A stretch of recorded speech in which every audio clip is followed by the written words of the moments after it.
On today's episode, I interview an experienced performing artist known as Havs, who's also a yoga teacher, sound healer, and Reiki master. The founder of HAVSnrgy, she combines embodiment practices such as yoga, sound healing, Reiki, meditation, and energy psychology to help individuals regulate their nervous system and elevate their lives. Her latest EP, Art of Floating, is available for streaming everywhere. Welcome to the Winner Circle, Nicole Haverda. Ooh, government name. Crazy. Thank you for having me. AKA Halves, AKA HAVSnrgy. First shot too. I did ask you. I was We didn't hoping. talk about this. We didn't talk about this. It was not planned. This is not planned. Pronunciation was not planned properly. Okay. Well, let's get into this. These conversations are really designed to uplift, inspire, and empower people listening, tuning in, just to move forward with greater faith and belief in themselves on their hero's journey. And I think you're doing amazing things on your hero's journey. And so let's keep this conversation positive and relevant to your personal world. Not all the stuff going on the outside, but let's dive into your world. I don't even know what's going on. Me neither. I don't pay attention to that shit. Okay. So, as such, Nicole, what do you love about your personal world right now? Honestly, I'm loving even even the hard parts because I don't know. I feel like I just quantum leaped into like a new reality recently, and it just feels really good. And have really amazing people around, and reflections of my. All right, well, let's dive into this quantum leap. Like, what happened? Right into it. I don't know. I don't know what happened. I don't know. I literally don't know. I don't know how Okay. to explain it. I just when you leap, you leap. Okay. And so, what does the leap look like? What does life look like in this new leap? Basically everything I just described, like very abundant. Also like summertime, obviously my favorite. Everything's bright, everything's green, and you can go into nature without freezing your ass off, and you Mm-hmm. can go swim and float in the lake or whatever. There's a lot of physically there's a lot of light, and then also that. This Mm-hmm. is getting really like esoteric. I feel like No, I don't even need to go there right away. I can understand. Like as a gardener, there's seasons, and even as Winnipeggers, there's seasons. And I think we're lucky to witness these seasons because it can't be summer all the time. There has to be time for rest. What's that? Yeah. There has to be time for rest and like kind of a accumulation of energy to spring into summer and then a fall and and so right Yeah, now it's and summertime for you and things are blooming. yes, and I had my time to chill, rest, and but now I'm just I feel A time to let things die so that they can be reborn, big rebirth and we'll time. get into that. But first, Let's not like, get into that. no, I'm just well, kidding. we'll. I listed like a bunch of roles, titles that you have, but amongst all these things, performing artist, yoga teacher, sound healer, entrepreneur, et cetera, et cetera, et cetera. What would be your overarching mission that guides you in all these roles? That's such a loaded question. I don't even know how to answer that. Um, I'm really huge on empowerment, whatever way that is, whether that is through nervous system regulation or learning about yourself or introspection, community connection, or just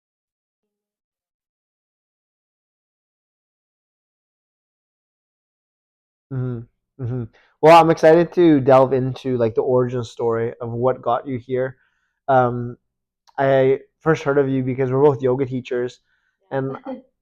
and I just saw all the cool things you're doing, very unique to where we're from. So yeah, when did this journey start, and where did it start with? Did it start with music? Did it start with yoga, Reiki, meditation, psychology? You know, you have a background in psychology. Where did this all begin? I would say music was the first thing, Hmm because my mom was a musician. So and just I come from like a lineage of artists, Yeah. and I would sing with my mom, and I always loved singing,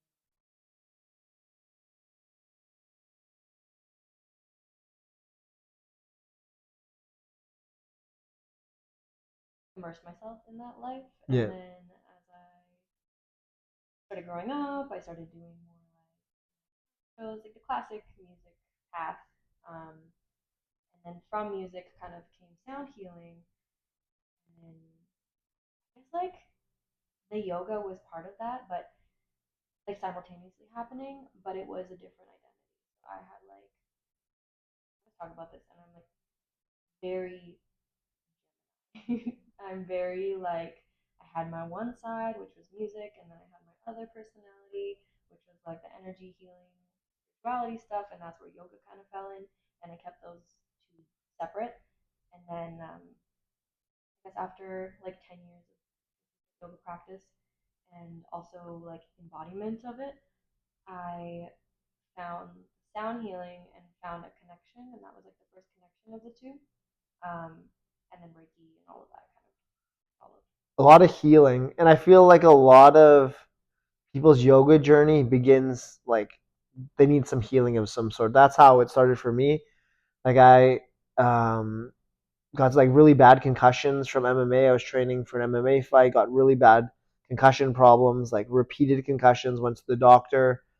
He says you have to take like a break. You can't train for a month. And growing up playing like hockey, soccer, I identified as an athlete. I had like no idea um, what to do with myself other than like be athletic.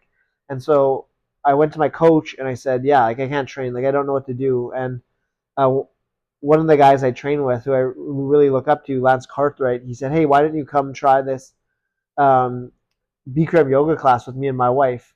And there's like a seed planted to do yoga. There's this fighter, Diego Sanchez. He was on the first Ultimate Fighter, and he was a yogi kind of, practice yoga in the backyard, meditation. So it kind of lit like, oh, like yoga is like I think guys could do as well. This was like 2010 when less Oh guys were yeah. doing yoga, and so yeah, I'll go. And it was like the hardest thing I've ever done.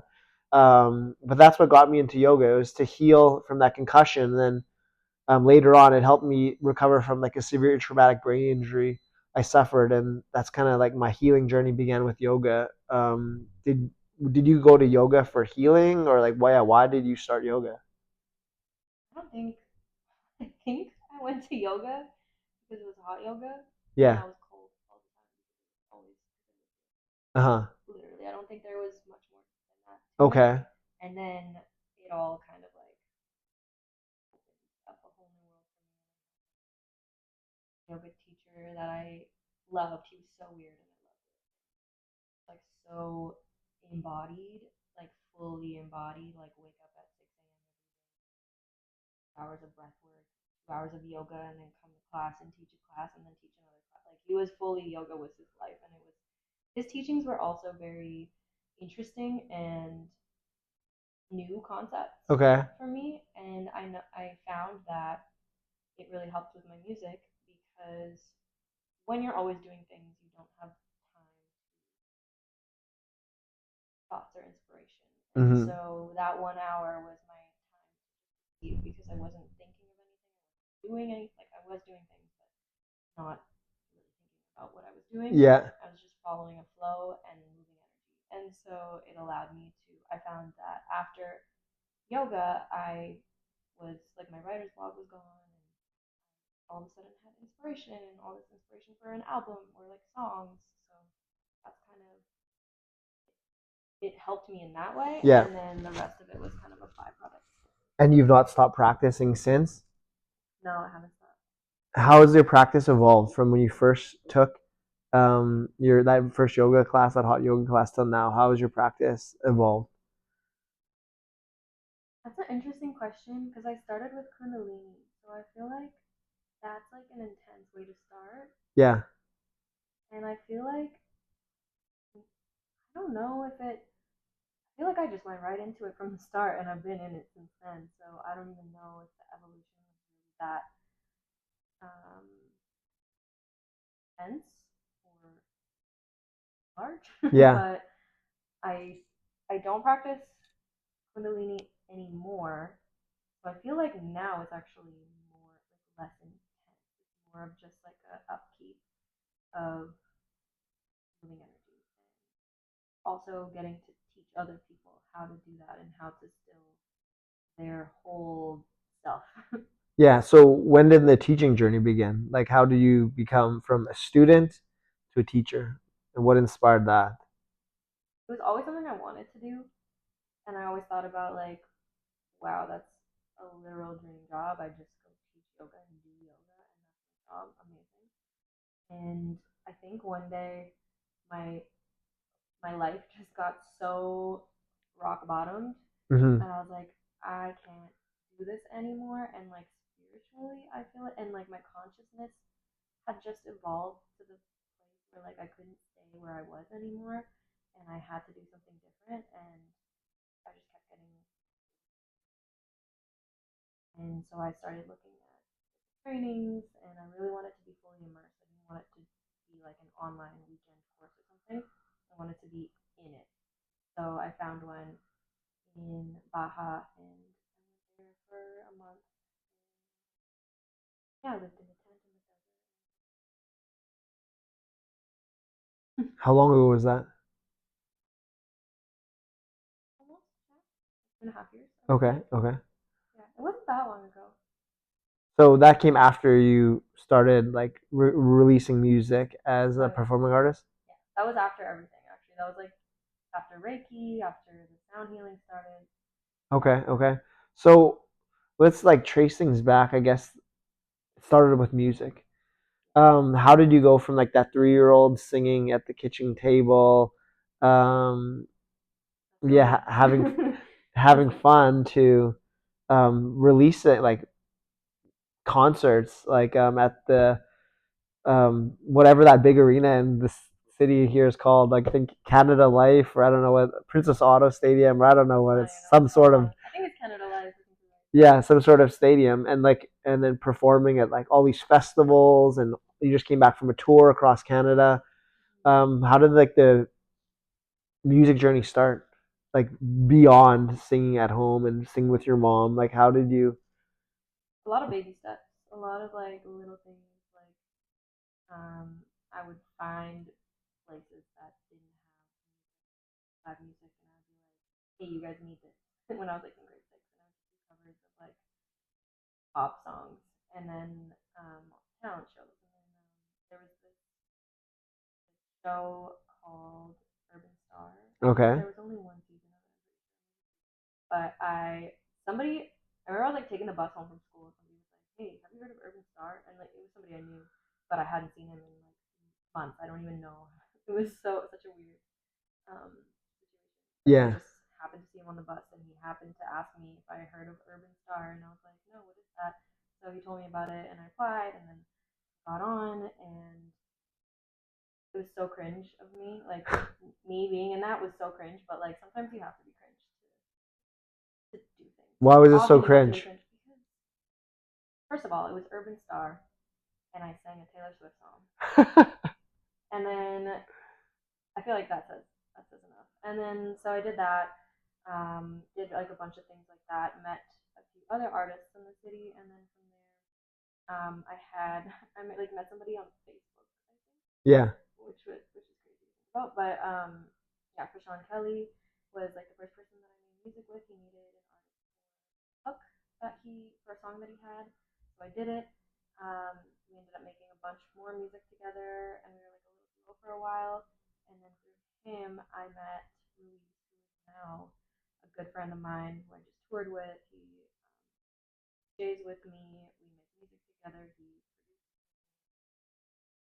a lot of things, Yeah. and yeah, from that, he basically uh, recorded, yeah, my first EP. I don't have to talk about. I took it off of everything, but I just keep steps. Like you get a small show here. I think I did a lot of shows. It's like 2 shows a month per year, all rolling, and then yeah. And Now we're here. yeah, now we're here. But and none of this like falls into your lap. Like you have to put yourself out there. You have to get vulnerable. You have to knock on doors. You have to face fear. I believe, right? Yes. Um, Although some of it does fall into your lap, but as a result of an action that you took like even a year ago. Like the the first time that I recorded with somebody, that wouldn't have happened if I didn't post a cover that was also really cringe. I recorded on a USB mic, and then like months later, Yeah. somebody saw it and was like, "Oh, you're on a song." Well, I think you create your own luck because you prepare for these opportunities and you prepare yourself so that you can say yes when these lucky chances or these serendipitous moments happen. You Absolutely. have the confidence and the belief in yourself that you can say yes. Yeah. Um, has that come easy for you? What? Just putting yourself out there, and letting yourself be seen, letting yourself be heard. Um, like maybe like being said no, like we don't need you, or like no, you're not good enough, or like rejection. Yeah, a lot of people like love to sing, but not a lot of people are performing like you are, releasing albums and creating the waves you are. Yeah, I think. Thank you. But I think yes, it always did come easy to me, which is I know that's like I know that's rare. I know that doesn't come easy to a lot of people. But even growing up, like when I think of like getting bullied, there were people that tried to bully me, but I just like never cared, and I Uh-huh. never. I don't know. I feel like now I care more than when I started. So, or maybe not now, but like it comes in waves. Okay. Mostly though, I would say it's never really I do it because I love it, or I like to think that I do at least Yeah. because I want to do it. And I'm trying to have more fun with that because I did get pretty serious for a while about like even Instagram content, like it has to be like this. I'm trying to just incorporate more joy in that process because it can be tedious sometimes. Yeah, absolutely. How did you come to that realization? How did you give yourself permission to just not take it so seriously and have fun? Recently, Yeah. my friends around me just like reminding me, like incorporate joy and to let myself do that and that I deserve joy. Yeah, the people around me definitely are. Yeah. But let's talk about some of the people, like the people that have helped you on your journey, like various mentors, allies, friends, even people you haven't met. Like they're people that inspired you. So yeah, who are just some notable people that have left an impact on your journey? Who were they? And what were your main takeaways you learned from them that you've incorporated into who you are? That's such a loaded question. We'll be here for Yeah, I'm a very not. long time. Don't know. Don't And I name don't want to leave all of anybody them. out, so Okay. like I Okay. don't know if I even want to name them. Luis came up. Derek, I've been working with a lot for stuff. He since day one was helping me out. I remember like I was using fruits um, and I brought one of them to him, and I was like, "Can you help me?" And it was probably like now that I know, like when you don't know anything, you think you know everything, and I'm like, "Yeah, I can fine. Like this is easy. Here you go. Can you please make a song out of this?" And he probably had to work so hard on that. So yeah, shout out to Derek for that. He's been helping me since day one to make my music actually sound cool. And now I know a lot more, so I started actually like producing that, which is really nice to in that sense, like from the beginning. So yeah, Derek. Obviously, like my friends right now are even though they're not musicians, they have a huge influence impact on my life. My friend Kat was the one that reminded me and just to incorporate that in my life more and in my work more. My friend Diana has been so helpful in like my whole process. And like I mentioned, I started making music with. I'd like to thank my mom. I'd like to thank the academy. I don't know.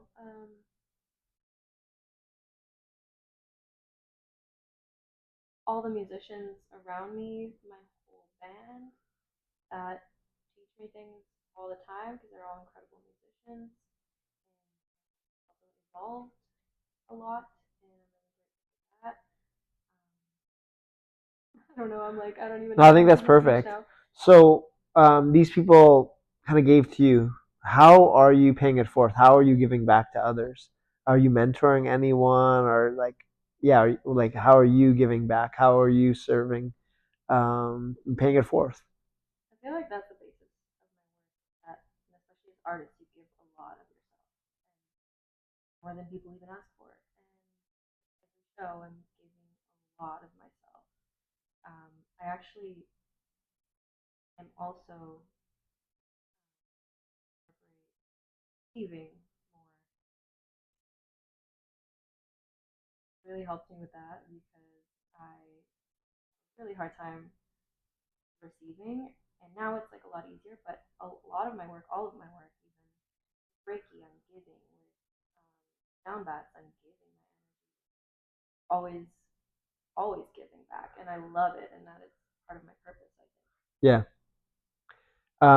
Super important for people that give, and teach and that do healing work is taking care of yourself. Um, and that is kind of like attending to your foundations of your mind, the body, the spirit. What are your foundational like self care tools that you use to keep you like being able to give and not depleted? Having people around me that teach me to receive and force me to receive and help me to receive, definitely. Yeah, Um, Meditating, try to meditate for at least 5 minutes in the morning. Like, not start my day with scrolling or something else. yeah, Nature, when possible, love nature. Any form of stillness. Anything that requires stillness, I think, is a hard reset for your system. yeah. So through all that you've accomplished so far, what are some of the things you're most proud of? It doesn't have to be music, just life. Yeah, honestly, the people in my life. That's like the fact that I have the people in my life that I do. I feel like that's the people in your life are a reflection of you, and if that is a reflection of me, then I'm like, okay, I'm Yeah, yeah. How did you call these people in? How did you attract them into your world? I don't know. I don't know. Um, I think we're all, magnets, and I think a lot of like unlearning is what helped me to like actually receive. Because I think like, I wouldn't even be able to receive all the love that I am receiving right now from the people around me, and even people not in my immediate circle. Um, so yeah, like unlearning my capacity that I had to receive and expanding that. Okay, I love that topic of unlearning. What else are you unlearning? Mm, so many things. um, Deservingness was a big one. All this is like also very subconscious. I do a lot of like yeah, deservingness is a big one. I don't know. I guess that's a big one for a lot of people and a lot of women as well, specifically. Yeah, And that has been something for the past year on learning, and then like again that cap of deservingness and expanding it. yeah. So what was it like? How did your programming or how did your essence, your being get infected with that false belief of that you're undeserving? Where did that come from? I think it's limitations around you. Like if we want to go into the science, from age 0 to 7, you're basically not you're living in like a very susceptible brain state. Yeah, So the programs that you pick up and the people around you and the systems around you, and somebody could say one thing to you and you believe it as yeah, truth, and that impacts your ability to like your emotional capacity or your deservingness or your ability to receive or whatever. So yeah. um, It's about unlearning, and I just feel like um, what was the origins to some of these Mm-hmm. things you're unlearning, and I think there's so much for us to unlearn, things that we've been taught by culture, by Mm-hmm. our schooling system, which is crazy. TV, social media, things our parents have said to us, Yeah, things that like absolutely. uh, kids in school have said to you, and they all create a fog, um, that make you forget who you truly are. And Mm-hmm. Even the way generally that things are supposed to yeah, be is like you have to unlearn that to even. yeah, I think meditation is a big thing, that helps me recognize like that those thoughts, the sensations, the emotions, all this that's coming up. It's not me. It's just there, and I have the ability to let it pass. And I recently heard like a talk by Ram Dass, and he talks about how like thoughts are like a breeze. Like when we're outside and we feel a breeze on our skin, we don't like, oh, like follow the breeze into the bush and into the Mm-hmm. trees Yeah, into the next town. Like it just the breeze just breezes past you and then it's gone. love that. And so meditation like helps, me just let go of all that bullshit that is clinging to my like divine essence. Like, and yeah, so the importance for me is just to get onto my mat or in the grass and just to sit and just to be. Um, Like awareness versus analysis. yeah, yeah, Like not just being aware. Like, yeah. oh, that's actually Isn't that interesting. interesting? Yeah. And not letting it guide you in this direction, and just getting quiet so that you could, listen to, like I think you talked about it earlier, like your intuition, something that guides, that was telling you yoga, be a yoga teacher, or that inspires that creativity for you for your music, or that inspired you as a 3 year old to get out on that table to sing. Like it's, I don't know, it's why we're here. Yeah. Um, Period. yeah. So for these conversations are called "Welcome to the Winner Circle." Winning to me means just embracing the now, um, embracing what is, rather than being so destination orientated. Like, oh, when I get this job, when I get this, hit record, when I get this relationship, when I get this car, when I get this trip or whatever degree, da da da da da da da, then I'll be happy. And then you get there, and the people are like, maybe you're happy for a bit, and then it's like, oh, now what? Because we're missing like the sweetness of the song. I believe the sweetness of the song is just enjoying the process, delighting in the process, in the now, which is just infinite, and it just allowing ourselves to just fully embody the present with a deep humility and surrender. And this has been like the latest addition to this for me is like surrender to a faith, like a power above me that is guiding me on my journey, that has put me here for a reason. And it's not something that I know, but, um, having that trust, having that faith, and humbly, getting out of the way. So to Mm-hmm. me, that's winning, and it's evolving. What does Yeah. winning mean to you?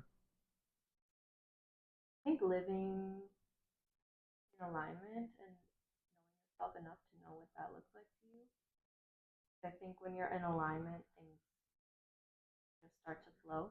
Uh, And when you're in alignment, you can surrender because, and it allows you to surrender because you know, and you, like you said, have that trust, that things, what is for me will be yeah, for me. that's a big thing. If, um, it's like one of my like, favorite yoga sutras right now, Yoga Sutra 133, like the four attitudes of a calm, clear mind, and, they're in relation to like the four types of people we meet. There's like the happy people, and so we meet these happy people with a friendliness and a love. Then there's the, suffering, and so we're encouraged to meet these suffering people with compassion. Then there are the wrongdoers, and it's to meet them with impartiality, equanimity. So just notice, but not allowing it to steal your peace and not think, oh, this person did this or this person is doing this, and giving them so much of your energy when they're not thinking of you, just uh, impartial, equanimous.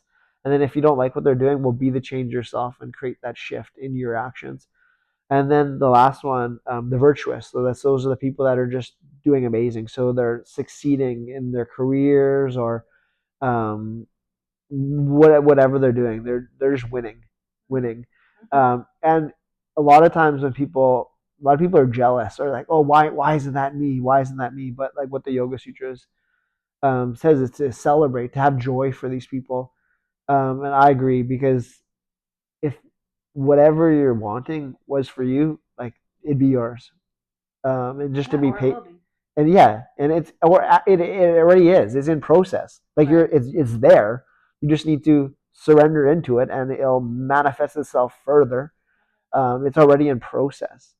So yeah, I think that's a big thing for me is yeah, celebrating others' victories, um, and being inspired by others, and Yeah. yeah, And also recognizing that if you're envious, oh, this person has it and I don't, it's just showing you like what's possible for you and maybe what's coming for you yeah. as well. Well, it's already underway. It's already in process. It's Yeah. already unraveling for you on your own time, Yeah.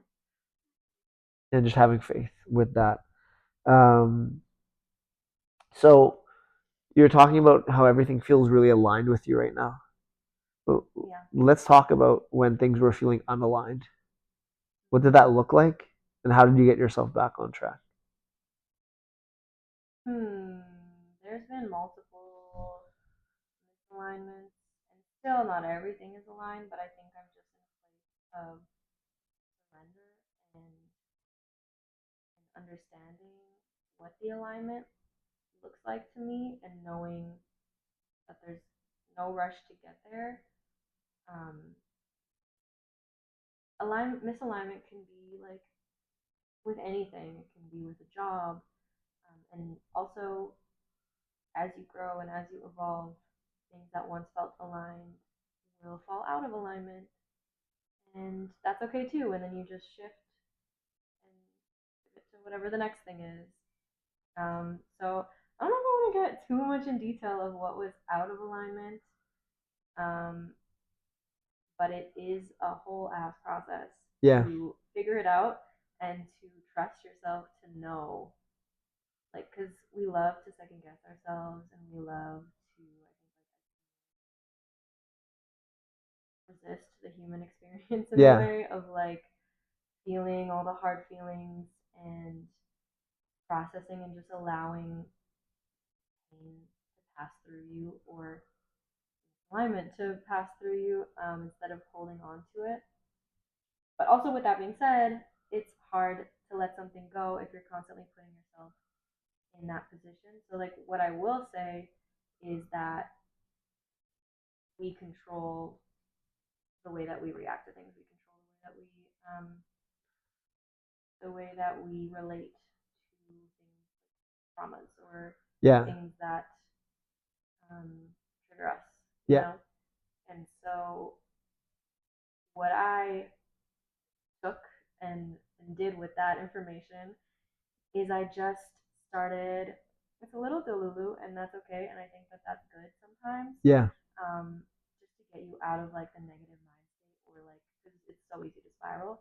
Um, so being clear on what I wanted, and then taking little tiny steps to get there, and then also having like the support of the people around me to remind me who I am because sometimes we forget, especially when we are in that misalignment. yeah, And then eventually you start to get there. And I think when you are in that misalignment though, and you are like maybe even like in a darker place, it's important to not resist the human experience of and like the humanity of that yeah, and like the capacity to be able to feel this spectrum of emotions and to also be able to take action on them and to change and to shift where you are and knowing that that's not permanent if you don't want it to be. yeah. I like that. and I really like what you said about getting clear on what you wanted. And that's not easy for people. No, especially me. So yeah, how did you do that? How do you get clear on what you want, especially when you're in the like in a dark place? It's even harder. So yeah, how did you get clear on what you wanted when like your world was falling apart? I think details of clarity come easier to people than others, and I think there's a lot of factors that play into that. With me, I have a really hard time in general, even when I'm even right now, to like, okay, what do I want? Because there's the options are endless. Like Yeah, I could have anything. Like what do I choose? yeah, Um, and so what I started focusing on is like, how do I want to feel? Not like specifically what I want, but how do I want to feel? Like I want to wake up every day and feel like I'm at peace, and I want to feel excited for my day. I don't want to dread going to work or having to do this or dread whatever it is. I want to live in like a mindset of abundance. I don't want to be in like a lack mentality all the time. I don't want to be in a victim mindset. Like I know all these things. I know how I want to feel, and then again, just taking like those little steps to get there without really focusing on because a lot of the details too can be ego. yeah. What have you learned about the ego on your journey? The ego is just trying to help. He's just trying to help. He's just trying to have you survive. Yeah, It's helping you along your survival, and I feel like I have a pretty good relationship with my ego, and I'm very aware of when it's coming up. And that's also a process because sometimes it's easier to be aware, sometimes you're really in it, and it's like kind of consumed by it. Um, but like your ego is your identity. Like when you were talking about like you were an athlete, and then you didn't know what to do with yourself after yeah, that. It's interesting called Satya, and it was like a truth yeah. circle. Did you do that in yours as No, but well? I know Satya. I know of Satya. Yeah, it's like truth and like Yeah, unmasking, which I really love. And so everybody sit in a circle with other people in the training as well, and you have this question, and everybody has a chance to share without any opinions, without any judgment, without anybody saying you're just heard, you're just releasing it out, and yeah. You're then seen. yeah, you're seen and received in that way. So we had one where we had to finish the sentence I am. Like I still don't even know the answer to that. But it's like everything and also nothing and like so many things and doesn't actually Yeah. Maybe it's not. Maybe it's not like a word. Maybe it's a feeling. yeah, or maybe that too. But it's yeah, it just reminds me your question reminds me of that. That's Satya. That's Satya practice. So speaking of Satya, what do you know to be true? True? Yeah, it's a pretty vague. Man, Like you that's could a take big that any. question. You could take that anywhere. But yeah, what do you through all you've been through? What do you absolutely know to be true?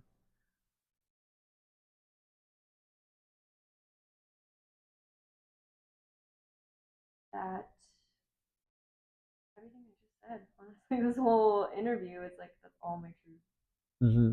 You're living it. And I'm living it, yeah. You're embodying That's it. true. That's You are true. it. Keep Yes. on keep on doing that. Yeah. Just kidding. Just not yet. Another tool that has really helped you with all this has been bringing awareness of the nervous system and how that Mm-hmm. influences our decision making and our Yeah. perception of reality. And that's what you teach people with your work, with your like brand, HAVSnrgy. So Yeah. yeah, let's talk nervous system. How did you become aware of the power of the nervous system? And what is your goal when you teach others about it? I think once I learned how to regulate my nervous system, and a lot of Joe Dispenza's work also taught me about the nervous system and the importance. And like when I started creating my life instead of just like living in survival, it's impossible to create a life when your nervous system is regulated because your priority then is survival Yeah, when you're dysregulated, and also your emotions, you don't have that space to like make a clear decision. You're oftentimes making emotional decisions or um, really like rash decisions. And so once you regulate your nervous system, once I regulated my nervous system, back. You Yeah. can't go back to dysregulation. And when you do, it is my absolute priority to regulate again. And having a regulated nervous system doesn't mean that you're calm all the time. It doesn't mean you're happy all the time. It doesn't mean that. It's more so just your ability to bounce back. Yeah. And also, yeah. So for me, I learned that through yoga. That's where that first originated for me. And it was at the end of that first ever Bikram hot yoga class, just laying on the mat after 90 minutes of like 105 Fahrenheit, 40% humidity, 26 poses. And I was just like, what the fuck? Like, that was insane. What? Like, that's yoga? Like, what?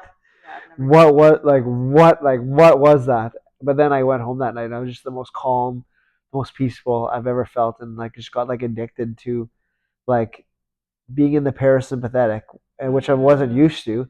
I was always like in the sympathetic, like always in the fight.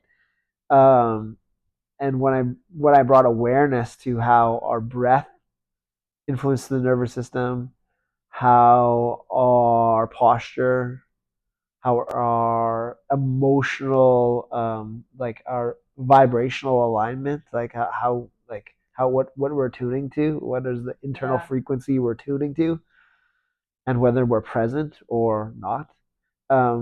It just it's like a game changer, and like once you know, now you can choose, and like that's the most powerful of tools is choice. So for me, I learned about the nervous system through yoga, through felt sense awareness, and then through educating myself through yoga trainings and through different authors, Joe Dispenza, um, other people, um, and that has evolved. Like what how did you learn about regulating your nervous system? And I'm trying to think like what I could trace it back to if there was one moment. I think there is. I love new information. I love learning. I love um, growth mindset, like all those things. So you can take in all the information you want, but until you actually embody that information and like put it into practice, it's a completely different learning. yeah, And so like I would read about it, I would hear about it, until I actually did it, which was even I guess I was doing it like in yoga, of course, even through music, like writing a song is very regulating, and you're also transmuting a lot, and like alchemizing your pain into something beautiful or whatever emotion into something yeah, beautiful. But I think like more recently, when I started combining everything and like actually with like meditation and the reprogramming, because the reprogramming can be so intense and like things like shadow work and inner child work can be really intense and regulating. yeah, Learning those tools and like actually doing them and learning that I can actually control my nervous system and like how it reacts to things and I can come back to that regulated state after doing something really hard makes it easier to do hard things. And I think I just started doing more hard things and I needed to come back to that regulated state and that safety. So I guess that's like when it really started being embodied and talked about in my life.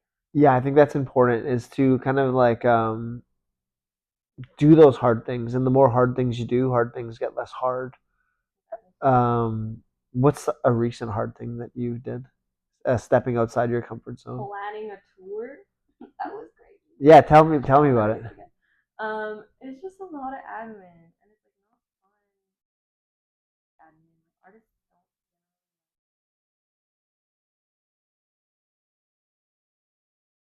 getting a whole bunch of rejections, planning the accommodations, a lot of not actually. That's like 90% of it, and Yeah, then the actual tour is 10%. And the tour, don't get me wrong, amazing, like great.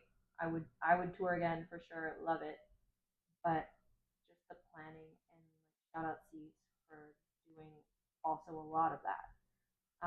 Because we together. And so if I had to do all of that solo, I don't even know if I would have done it. I don't even know if I would have been able to do it. Well, thankfully you didn't have to, and you learned what you learned, and so next time you don't do it. You get someone to do it for you, and like just by speaking it in this conversation right now, like you're calling it in, right?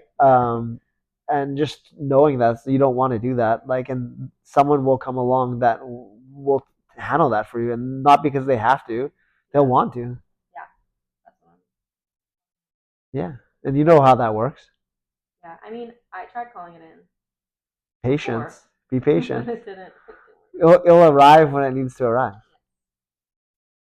And yeah, that's it. Just get your hand off the steering wheel. Kind of, I don't know. Literally, because I'll have a driver next time. Yeah, in all the ways, but also just kind of the metaphysical steering wheel as well is just it'll take care of itself, Yeah. and just believe in that.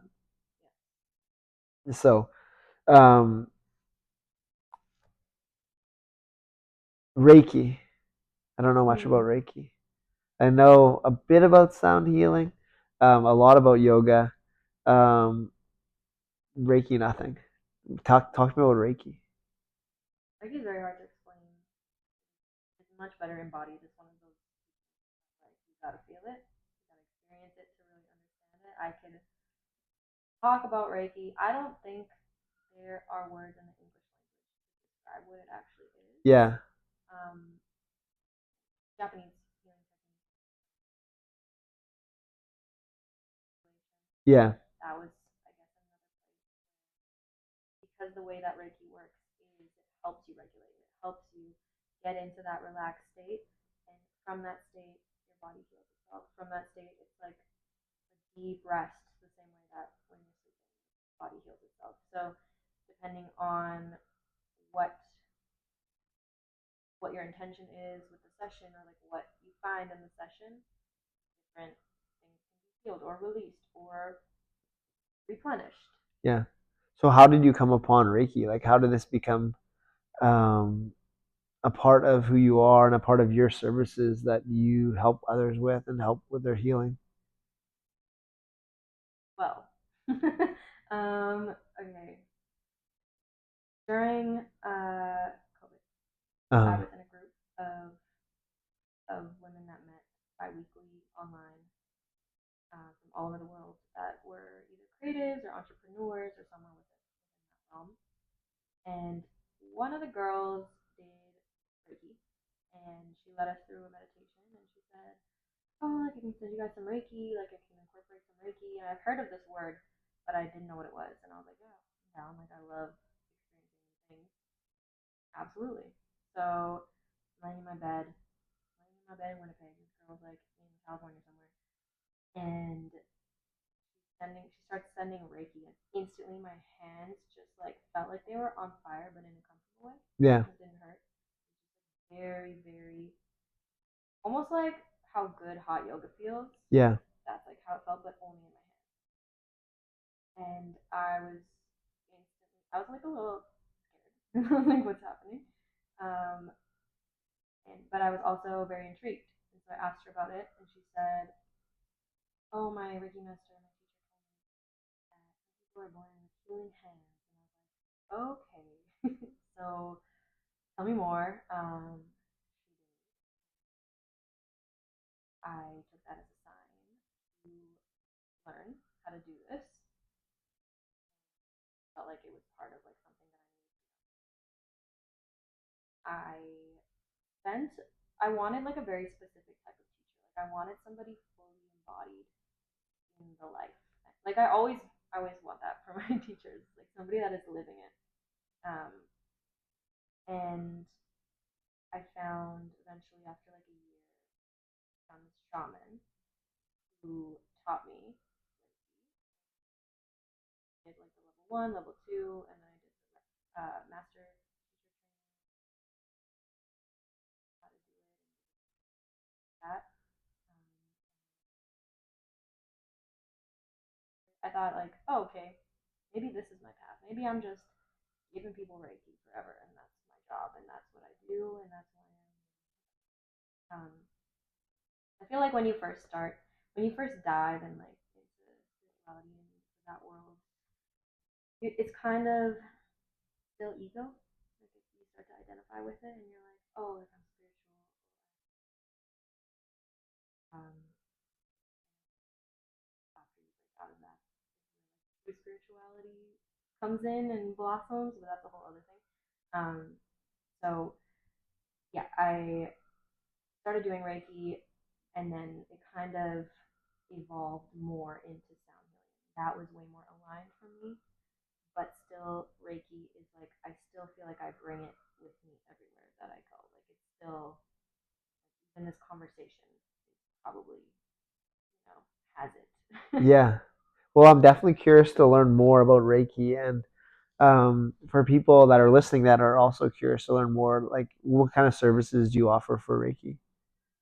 I offer 40-minute and 60-minute sessions. And it really is just, it includes an oracle spread, it includes like some insight into what's going on, includes some sound healing, um, and then just like a summary of your session after. Yeah. And so yeah, 40 minutes or 60 minutes, whatever you want it to be. Or if you don't know, then just whatever comes up. Always. Yeah, I'm sure. So someone listening, they must like you're doing so many cool things. And I feel we have these things in all of us, callings, but a lot of people are stuck. They're stuck. And I read it from this book, I think El Loon or something like that. It's called The Crossroads of Should and Must. And a lot of people are stuck at this crossroads. And the shoulds are like the things that you're told by like your teachers, by society, by culture, by your parents, by your friends. And these are like you should do this like because they want you to be safe, they want you to be Yeah. the security, but there's a must, and that must um, is that calling in your heart, that thing that told you to join Urban Stars, I think, Yeah. or to go to like your training in the desert, your yoga training, or to do that Reiki training. It's that calling that's telling you to step outside your comfort zone. It's the thing that created your album, The Art of Floating, and released it and put it out to the public. It's the thing that told you to go on tour. What advice do you have to those people stuck at the crossroads of should and must? What sage wisdom could you share that might push them off that cliff into the unknown? Well, I will say if I followed the shoulds, I would not be sitting here right now. I would not be doing probably any of this. Um, and who knows? I don't know where I would be. But and at first, if it feels more comfortable, you could do both. You could do Yeah, the shoulds and the musts, and just be mindful of burnout. But that's what I did for a long time, and then the musts kind of took over because so my friend Nick talks about this concept of devotion versus commitment, and I've been thinking about it way too much. And the devotion is when you're devoted to something, it's very different energy than when you could be committed to your job, but you don't have to be necessarily devoted to your job. I am devoted to all these things that I do, and truly, like I've never been happier. And the 3-year-old me is like surprised as fuck of like what I am even doing, and I don't even know half the time what I'm doing. Nobody really does, but I just know that it feels good and it feels right. And so I think the more that you follow that, the more you will be like it's to experience all these things and to experience. It is short, and I think like if you're sitting around waiting for it to happen to you, why not start to actually like command it, like start to actually create it, start to actually do the things that you enjoy doing, and even introducing a little bit of that while you're still doing the shoulds yeah, is, a start yeah. something. You don't have to. like sell the house before, like you could just do little steps at a time. You don't have to quit your job. Yeah, and like you'll Um, be able to tell what you're devoted to. You'll be able to tell what is like your true passion because you do it for you and you do it because you enjoy it, and eventually maybe that becomes something more. But like for me, I would still be like it's really hard to be an artist. It really is in this world, and to like actually be like quote unquote successful, whatever that means. But like financially successful even. And so if that was my what I measured it by, then I would I would quit. Like to be honest, I would. yeah, And but it's I don't because I love it and it's a part of me and it's my whole soul and my whole existence is that in a chunk. and you devote yourself to it. You And devote I'm yourself. devoted. So can you just kind of define what you mean by devoted versus committed? Yeah. Yeah, well, like I was talking about with a job, for example, like you're committed to this job, you're gonna go in for your hours, you're gonna show up, whatever. With devotion, you're doing extra, you're doing all like, for Yeah. example, planning a tour. That is true devotion, Uh and huh. that is not just commitment, that is beyond commitment. And commitment. How do you get from commitment to devotion? I don't know. I'm not a doctor. I don't know. Um, that one I don't know. Like I don't know. the thing that came to me is just to follow your heart. No, no, no. Maybe that's my path there. No, I think that's it. Lots of Unlearning. yeah, lots of wisdom shared as we explored your journey to now. And maybe you've answered this question already, but I'm going to ask it. What would you say has been the greatest life lesson you've learned on your path that you feel called in this moment to share with me and whoever's listening? What is the biggest learning? I feel like this isn't the biggest learning, but this is what's coming up right now. Yeah, Is like your stuckness is temporary, and that you actually can get out of that if you want to. You can get out of that. It might be really tough, but you can get out of it, and yeah, anything really is temporary. yeah. And I would add just have faith. Just have faith that they'll Yeah, come around. which is hard to have sometimes. Yeah. What gives you faith? I think like the little like nuggets of bliss that I get in my life, whether it's like very simple things like looking up at the sky and clouds in the sky and the way like the insanity of that just exists, Yeah. or like ocean like that just exists like that. Like little things like that. Those moments of Or awe. yeah, the moments of awe, definitely that. Let's say that. Okay. One last question. Okay. We've examined your past, the present, and let's go into the future. Mm. Let's go far, far into the future, a long ways from now. And we're going to be alongside an 85-year-old Nicole. Who is that woman? Where are you? Who are you surrounded by? What's the legacy you've left in your 85 years? And most importantly, and I think you'd agree, what are the primary feelings in your being? Of 85-year-old me. Yeah. Honestly, I feel like I'm 85 right now. Well, But I feel like it would still just be the same as what I'm feeling lately. Like still living in flow, hopefully having a lot more wisdom to share with people, and feeling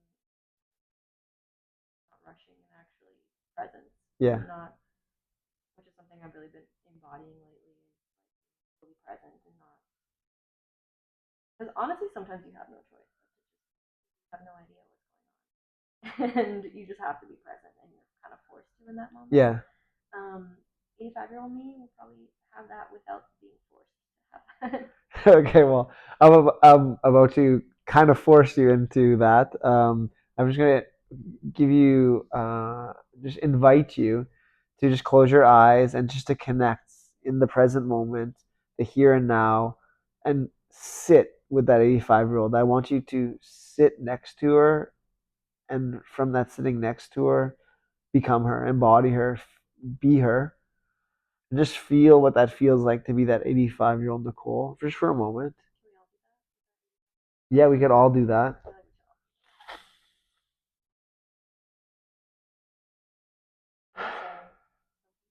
Yeah. Like my 85-year-old self is my ultimate highest self. That is something that I embody a lot. Uh-huh. My highest self, and I feel like they're the same. Beautiful. I generally ask my guest this question, but since I'm sitting with my 85-year-old self, I'll answer it first, and then you get to answer it too.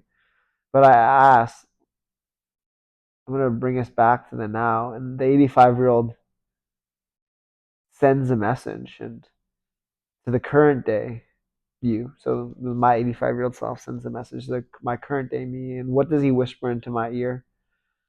Um, and he says to me, "I'm here. We're here." What does your 85-year-old self say to you? More joy. Beautiful. Been saying that. More joy. More joy. More So play. lean more into that joy. Allow yourself to receive it. Well, thanks for joining me. Thanks for Thank you playing. so much for having me. This is a long time coming, and so I'm glad we got this happening. For people wanting to connect with you, they can find you on your website, Yeah, havesnhaveshavs.com. really have on everything. Yeah, and your latest album, EP, Art of Floating, is available for streaming everywhere. Any last closing words? Thank you so much for having me. Thank you for listening. Yeah, thank you. We online we end with a fist bump, a digital stepping into the work winner circle. So we'll just do one right here. Boom. Thanks for joining. Thank Peace. you. Mic drop. Drop the mics. Throw.